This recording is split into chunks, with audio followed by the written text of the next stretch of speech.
Guys, it's me again and welcome back to our channel. So for today's video mga mima ko, so ayan, meron na naman tayong another tutorial for our channel. So, paano tayo mag-transfer or mag-cash in sa ating CoinPH from Gcash. So, i-cash in natin yung CoinPH natin using Gcash. So, ayan, kung interesado kayo at yun po ang hinahanap nyo. So, ayan, dito lang kayo dyan dahil ituturo ko sa inyo.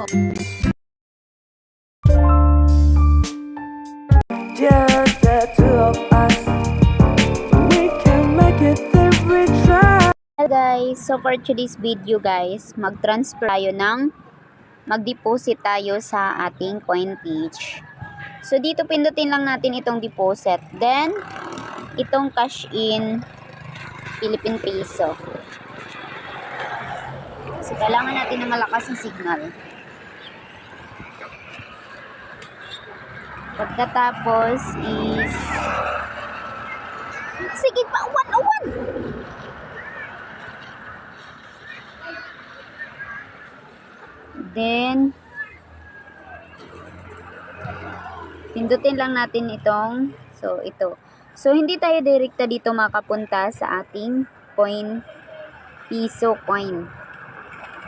So, automatic, punta tayo doon sa Gcash natin. Pagkatapos, open natin ang ating Gcash. Hinintay ko talaga. Pindutin natin yung transfer.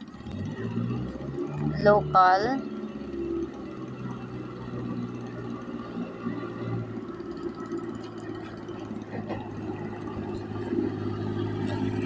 View all. Then, hanapin natin ang coins.ph.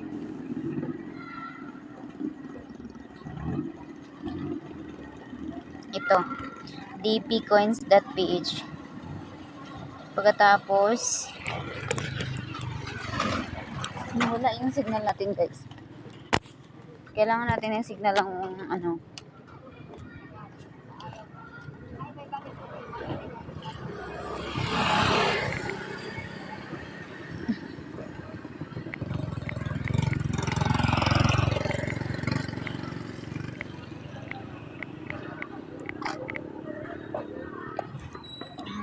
Kaya. Katapos, number doon sa ano.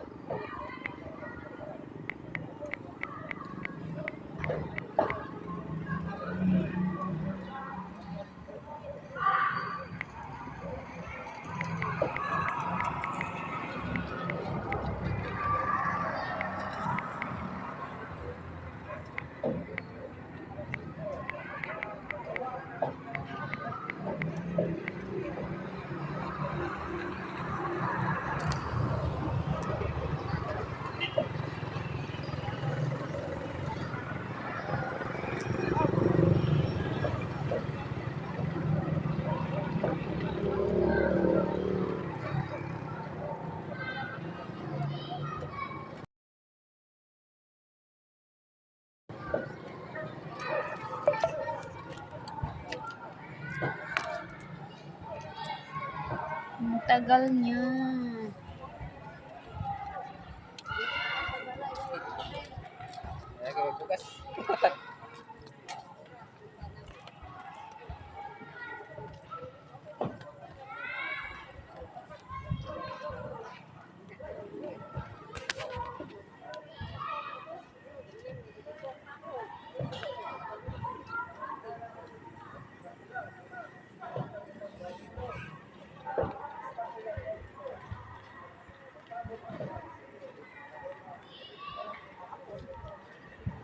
Tagal niya guys.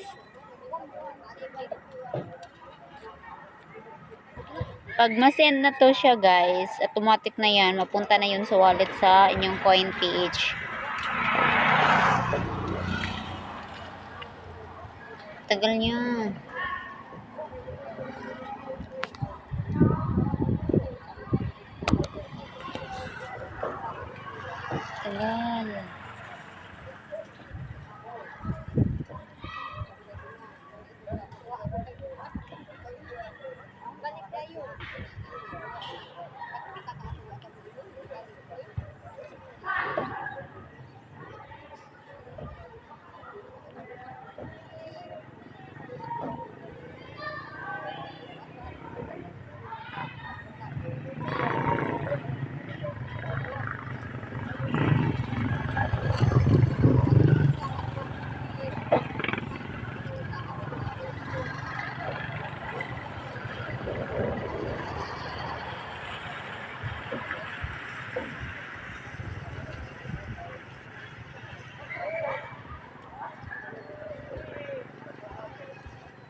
So, ngayon guys, puntahan na natin ang ating coins page kung pumasok na ba siya.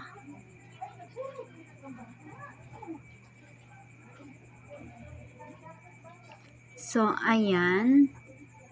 So, ito na nga siya mga mima ko. Ito na nga ang ating balance sa ating coins page. So, ganun lang kasimple mga mima ko. Thank you for watching.